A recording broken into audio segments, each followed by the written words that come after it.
আসসালামু আলাইকুম। গিফট মোবারক। সবাই কেমন আছেন? আলহামদুলিল্লাহ আমি ভালো আছি। এই কাপড়গুলো দেখতেছেন, এগুলা গিফট দেওয়ার জন্য নিয়ে এসেছি, তাই বললাম গিফট মোবারক। এটা আমার একটা ছোট্ট দেবর, আসলে বড় হয়ে গিয়েছে কিন্তু এখন আমার কাছে ছোট মনে হয়। তো সে থাকে সৌদি আরবে, সেখানে আমার দেবর যাচ্ছেন, তো ভাবলাম হালকা একটু গিফট দিয়ে দেই। আসলে প্রবাসী মানুষ, অভাব। কি করেছ?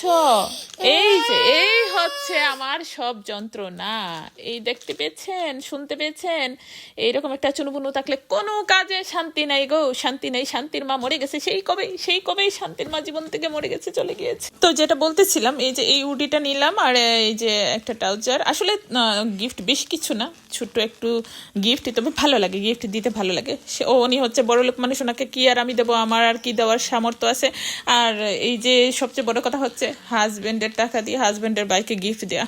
গিফট দিতে মজা লাগে, নিজে ইনকাম করে, যেটা এখন আর আমার সামর্থ্য নাই। যাই হোক, তারপরও ভালো লাগে, একটু কিছু দিলে। কেমন লাগলো কাপড়গুলো দেখে বলে যাবেন একটু।